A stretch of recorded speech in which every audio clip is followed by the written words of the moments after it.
Welcome back for more Skyrim with Requiem, and today I'm talking about the 3Tweaks mod for Requiem and particularly what it does to the leveling system. So I had been playing on AZ-Tweaks, a mod for Requiem 1.9.4, and I found that while there are a lot of things I liked about it conceptually, there are some parts that it changes to the combat, particularly a lot of extra enemy health that made it not as much fun for me. It didn't have quite the same punchy Requiem combat feel that I really like. So I decided to move on to the more recent fan mod for Requiem, which is 3Tweaks designed for Requiem version 3 and forward, currently on version 3.4, running it on Skyrim Special Edition, and it's playing really well for me. And there are a lot of, I think, very well thought out changes to the balance and general feel of Requiem within 3Tweaks, but in this particular video I wanted to talk about what I think is perhaps the largest one, which is the change to the leveling system.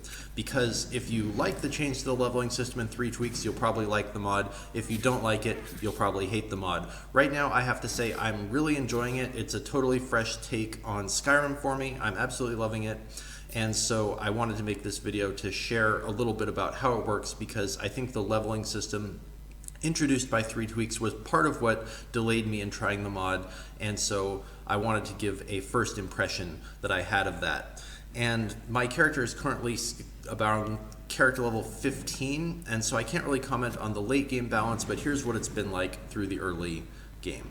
So first off, what does 3Tweaks do to the leveling system? So within this mod, you no longer gain any skill experience from using skills as you do in base Skyrim or Oblivion, where skills level up organically. Instead, by exploring and completing quests, you acquire these potions of insight which you consume, and you can use that to apply skill level ups to whatever skill of your choosing.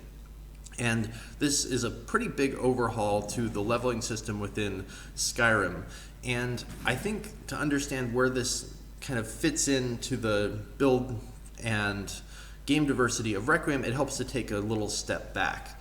So within base vanilla Skyrim, the world space is leveled around your character. So if you're character level 15, you're going to be fighting enemies that are also around level 15. So maybe you've seen that comic where it's saying, as you're leveling your alchemy, the Draugr are training. As you're leveling your restoration, the Draugr are training. And then you go into a dungeon and there's a Draugr Deathlord 9000 that wipes the floor with you because maybe you haven't leveled up your combat skills. And this can happen in vanilla Skyrim, where if your character is leveling up, your enemies are also leveling up, so you better have some combat proficiency in there, otherwise you're going to have a hard time.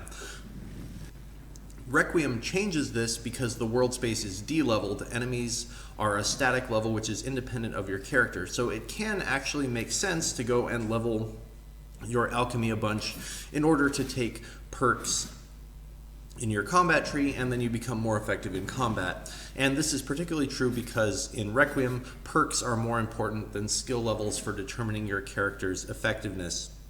The downside of this system is it creates a sort of metagame loop that I think most experienced Requiem players will have encountered, where for the first few levels of a character, you really don't want to engage in combat if you care about your character's life. Particularly, this is the case for Dead is Dead playthroughs, so maybe you end up just running around doing stuff like picking flowers and avoiding every enemy you can until you're maybe level 5 or 10. You just train up your skills and gain some perks in combat, then eventually you go out and actually fight stuff. Well, within the 3Tweak system, you can no longer do that because you have to go and find these potions of insight by completing quests or exploring dungeons.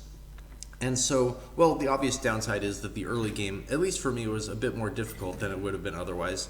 The upside is you're much more rewarded for going out and exploring. And I found that this actually had a pretty significant impact in how I go about playing the game. The most noticeable one is that there's no more grinding for skills anymore.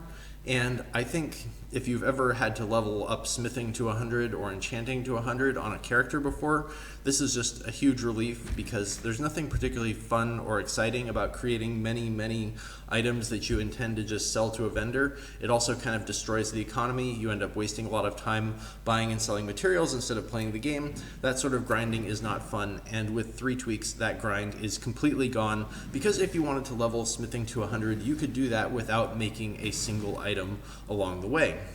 One could argue about whether that's immersive or not, but I can say that it's definitely, at least to me, a big gameplay benefit. So no more grinding of skills, and there are some skills that are just a real pain to level up, especially a lot of the magic skills, like Restoration is really hard to level in Requiem. Alteration is also kind of tedious and annoying to level. Illusion, which I'm using on this character, is often kind of a pain to level up, just because the early skills are pretty slow, and for this playthrough I haven't had to worry about that at all. I just decided I would allocate a fairly decent number of my potions of insight toward illusion, and my character is working just fine, and it got off the ground quite a bit faster. So if you look at the ratio of like actual time played running around completing quests, that is much higher in my 3Tweaks playthrough with less grinding and tedium than I would have normally had playing a new character in Requiem. So in that way, it's just been a total breath of fresh air. I've been enjoying that a lot.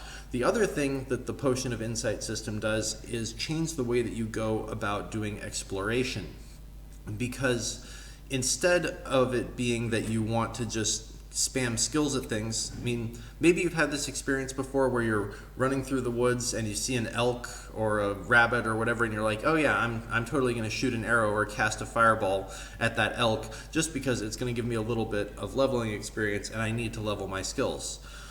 Well, from the perspective of a Skyrim player, maybe that makes a lot of sense, but it really makes your character into sort of a psychopath. I mean, what person who is not a hunter is just running through the woods shooting projectiles at random animals that you have no interest in their meat or their hides? I mean, it's kind of insane when you think about it in that perspective, but that's the sort of gameplay loop that the Skyrim experience system pushes on you, is that you want to be practicing and training your skills. Well, no more. In 3Tweaks, you can just go through and choose to actually avoid using your skills, because that would be a waste of resources when you don't really need to. And I suppose the downside of this is that you no longer get those little random bursts of fun, I suppose, from random skill level ups. Like, I know I kind of enjoy it when I'm playing Requiem and I'm walking through the woods and then suddenly my evasion or my heavy armor skill levels up just because I've been using it. I kind of enjoyed that. But on the other hand, not having to spam skills or do combats that I have no real interest in, or shoot fury spells at elk in order to level my illusion, not having to do any of that stuff is a pretty big benefit, and I think it makes exploration more fun. The Potion of Insight system also incentivizes you to go into areas you might not have considered going into before. So on this character, maybe you know of those caves that are near Iverstead that have, they're small caves that just have a bear outside and a bear inside. And normally I just skip those. I go past them because there's not any really significant loot. But on this character, I went in there because I was curious if I might find a Potion of Insight in one of the chests in there. And I don't fully understand exactly which chests have the potions and which of them don't. I think there's some degree of randomness to it, although it definitely is correlated with the size of the dungeon I'm experiencing.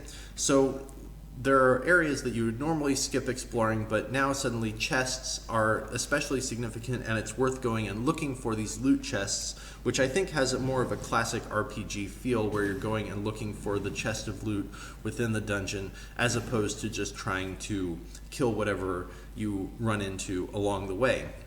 Another aside of this system is that skill level ups are more valuable. So finding a skill book, well, that's normally a pretty blah experience. I mean, who really cares if you find a skill book or not? It's pretty underwhelming, especially in the Requiem system where skill levels don't matter that much. With 3Tweaks, it's actually kind of cool to find a skill level up book, because your level ups are a scarce resource that you have to go and work for. So it's made the experience of finding skill level ups more exciting, and also those quests where someone will reward you with some skill levels if you go and complete something or fetch something for them. Like, you can find this in most of the major towns, where the town drunk is actually an old warrior who, if you go and fix his problem, he'll teach you his skills. Well, normally those quests are barely worth doing. With 3Tweaks, they're actually kind of interesting and exciting because you have to work a bit harder to get your skill levels. So I'm really liking the insight potion system as I'm playing through it so far, and one thing that I found that I think might put people off of it is it makes the early experience of leveling a little bit tougher, because if you can't complete a dungeon or complete a quest, then you can't level up your character, which keeps you weak early on. I think the best way to avoid this is make sure that when you take your first 3 perks, well, be sure you've got some good combat skills in there so you've actually got a fighting chance. And there are some small quests that you can do that don't involve a lot of combat. I'm going to try to avoid spoilers, but for example, the Thieves Guild is a nice place to start. Or if you go and explore areas where there are outdoor chests, I'm sure if you use your imagination a little bit, you can think of where there are chests that don't have dungeons associated with them. You'll do well, or add some new additional quest mods, like the notice board quests, or I like the added bandit camps. It plays pretty well with this system. Anyways, that's pretty much all I wanted to talk about. I'm really liking the way that 3Tweaks has overhauled the Requiem leveling experience. It feels like a much fresher and more interesting game to me. I'm looking forward to, as this character continues, I'm told that, or from reading the changelog, it seems like there are alterations to the illusion skill tree, which I'm looking forward to trying out. Because this is going to be an illusion one-handed character. If you're curious to see more about this 3Tweaks playthrough, hit subscribe. I do have more videos coming, and I think more people should be trying out this mod for Requiem. It's really good. See you in the next video.